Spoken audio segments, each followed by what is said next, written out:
Kozhikode railway സ്റ്റേഷനെ അന്താരാഷ്ട്ര നിലവാരത്തിലേക്ക് ഉയർത്താൻ ലക്ഷ്യമിട്ട് തുടങ്ങിയ നവീകരണ പ്രവൃത്തി ഇഴഞ്ഞു നീങ്ങുന്നു.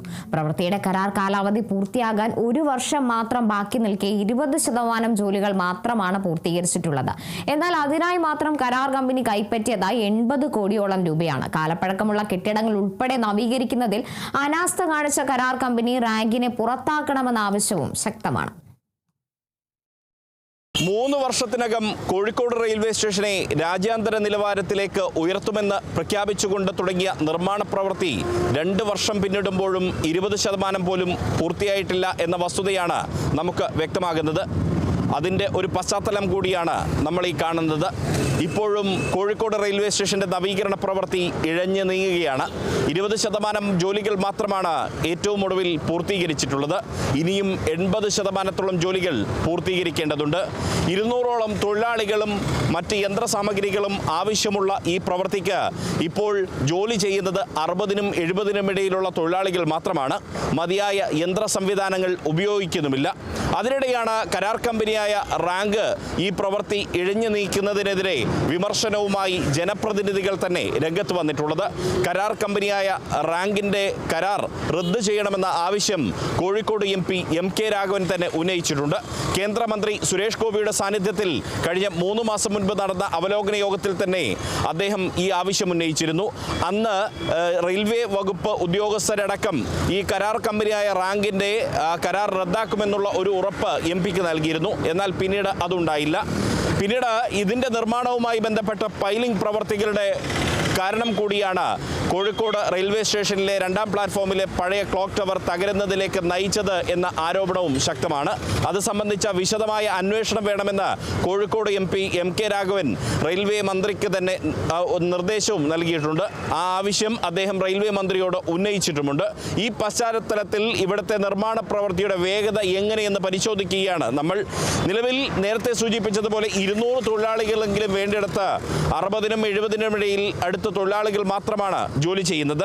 ടെർമിനൽ കെട്ടിടത്തിൻ്റെ പ്രധാനപ്പെട്ട 8 തൂണുകളുടെ പൈലിംഗ് പ്രവൃത്തി പോലും തുടങ്ങിയിട്ടില്ല. മാത്രമല്ല, നിർമ്മാണം അനിശ്ചിതമായി വൈകുന്നതിനെതിരെ റാങ്ക് എന്ന ഈ കരാർ കമ്പനിക്ക് കഴിഞ്ഞ മെയ് 10-ന് ദക്ഷിണ റെയിൽവേയുടെ അഡീഷണൽ ജനറൽ മാനേജറായിട്ടുള്ള വിപിൻ കുമാർ അന്ത്യശാസനം നൽകിയിരുന്നു. എന്നിട്ടും കൃത്യമായ പ്രവൃത്തി പൂർത്തീകരിച്ച് നൽകാൻ ഈ കമ്പനി തയ്യാറായിട്ടില്ല.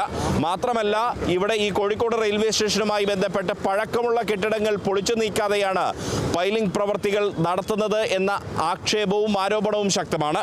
ഇതിന് കൃത്യമായ മറുപടി പറയേണ്ടത് കരാർ കമ്പനിയാണ്.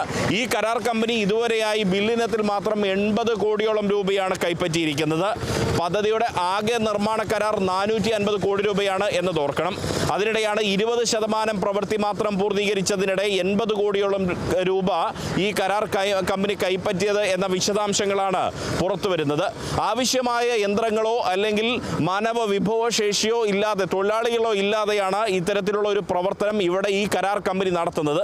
അതുകൊണ്ട് തന്നെയാണ് ഇതിൻ്റെ പ്രവൃത്തി ഇഴഞ്ഞു നീങ്ങുന്നത്. കോഴിക്കോട് റെയിൽവേ സ്റ്റേഷൻ എന്ന് പറയുന്നത് ഒരു ദിവസം 75,000-ലധികം ആളുകൾ വരുന്ന ഒരു റെയിൽവേ സ്റ്റേഷനാണ്. കേരളത്തിലെ തന്നെ ഏറ്റവും തിരക്കേറിയ റെയിൽവേ സ്റ്റേഷനുകളിൽ ഒന്നാണ് കോഴിക്കോട്. മലബാറിൽ ഏറ്റവും കൂടുതൽ ജനങ്ങൾ വരുന്ന, ഒരു യാത്രക്കാർ വരുന്ന ഒരു റെയിൽവേ സ്റ്റേഷൻ കൂടിയാണ്. എന്നാൽ ഇന്ന് അത് നിർമ്മാണ പ്രവൃത്തിയുടെ പേരിൽ അപര്യാപ്തത കൊണ്ട് വീർപ്പുമുട്ടുകയാണ്.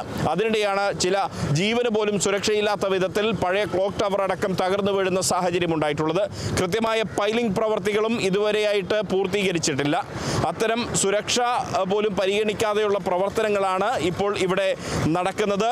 സ്റ്റേഷന്റെ മുൻഭാഗത്ത്, അതായത് നമ്മളിപ്പോൾ നിൽക്കുന്ന ഭാഗത്ത്, നിലവിലുള്ള റോഡിന്റെ കിഴക്ക് ഭാഗത്തായി വരേണ്ട 7 തൂണുകളുടെ പൈലിംഗ് പ്രവൃത്തി പോലും തുടങ്ങിയിട്ടില്ല എന്നുള്ളതും നമുക്ക് അറിയാവുന്ന ഒരു വിവരമാണ്. അതിനിടെയാണ് ഇത്തരത്തിൽ ഈ നിർമ്മാണ പ്രവൃത്തി ഇഴഞ്ഞു നീങ്ങുന്നത്. അതുകൊണ്ട് തന്നെ ഈ കരാർ കമ്പനിയുടെ കരാർ റദ്ദാക്കണമെന്ന ആവശ്യം ശക്തമാണ്. ഒപ്പം തന്നെ ഈ ഇഴഞ്ഞു നീങ്ങുന്ന പ്രവൃത്തി, ഇതിന് ഒത്താശ ചെയ്യുന്ന റെയിൽവേ വകുപ്പ് ഉദ്യോഗസ്ഥർക്കെതിരെ കർശനമായ നടപടി വേണമെന്ന ആവശ്യവും ശക്തമായി ഉയരുകയാണ്. ഇക്കാര്യത്തിൽ നടപടി സ്വീകരിക്കേണ്ടത് റെയിൽ വകുപ്പ് ആണ്, റെയിൽവേ മന്ത്രാലയമാണ്.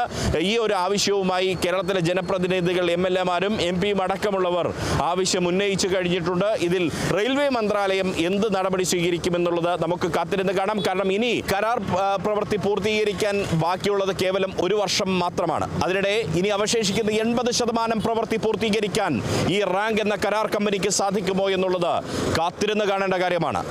Riyas KMR, Kerala vision news, Kozhikode.